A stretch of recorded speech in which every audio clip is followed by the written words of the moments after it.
झालेला आहे. खैरे साहेब, आपण पुढे बोलू. राजन विचारे हे ठाण्याचे असल्यामुळे लोकांना ठाण्याविषयी आता फार आकर्षण आहे. आणि जिथे शिवसेना स्थापन झाली त्याच ठाण्यामध्ये सगळ्यात मोठी गद्दारी झाली. आणि ती गद्दारी एवढी मोठी होऊन तिथे मुख्यमंत्रीपद निर्माण होऊन सुद्धा राजन विचारे आपण मूळ शिवसेनेतच आहात, म्हणजे इथेच आहात, हे इथेच राहिला पाहिजे आपण, हे आपल्याला का वाटलं? तुमच्यावर पण दबाव असेल, तुम्ही सुद्धा आमच्या बरोबर या, तुम्हाला मंत्रिपद देतो, तुम्हाला काही पदं देतो, हे तुमच्यावर पण दबाव आला असेल. अख्खं ठाणं रिकामं केलं, पण राजन विचारे तुम्ही शिवसेनेची मशाल घेऊन तिथे उभ्या आहात. ही प्रेरणा कशी निर्माण झाली आपल्यामध्ये?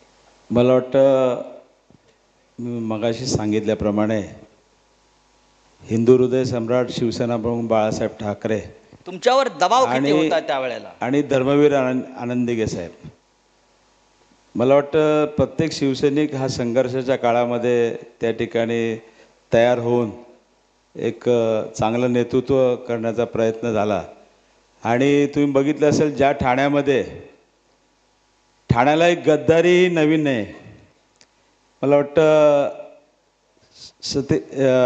प्रकाश परांजपे महापौर पदाच्या निवडणुकीला उभे होते आणि त्यावेळेसुद्धा ती गद्दारी झाली होती.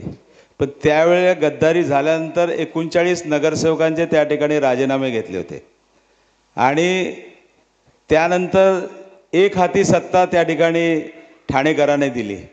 आणि त्यानंतर जी आता 3 वर्षापूर्वी जे काही झालं त्या अख्ख्या देशाने बघितलंच, परंतु 133 देशांनी बघितलं असे ते सांगतात. परंतु हे काय भूषणवाक नाही, कारण या ठाण्यामध्ये असंख्य असे त्या ठिकाणी मोठमोठे नेते होऊन गेलेत. मग सतीश प्रधान असतील, मोदा जोशी असतील. आज खऱ्या अर्थाने बघितलं असेल ठाण्यात जे शिवसैनिक घडले ते मला वाटतं हिंदू हृदय सम्राट शिवसेना प्रमुख असतील, दिघेसाहेब असतील, उद्धवसाहेब असतील, आणि त्यांनी केलेलं या ठाण्यामध्ये जे काय विकासाचं योगदान होतं. आणि त्यावेळेला तुम्ही बघितलं असेल टी चंद्रशेखर नावाचे आयुक्त त्या ठिकाणी आणले होते. आणि जो काही ठाण्याचा जो विकास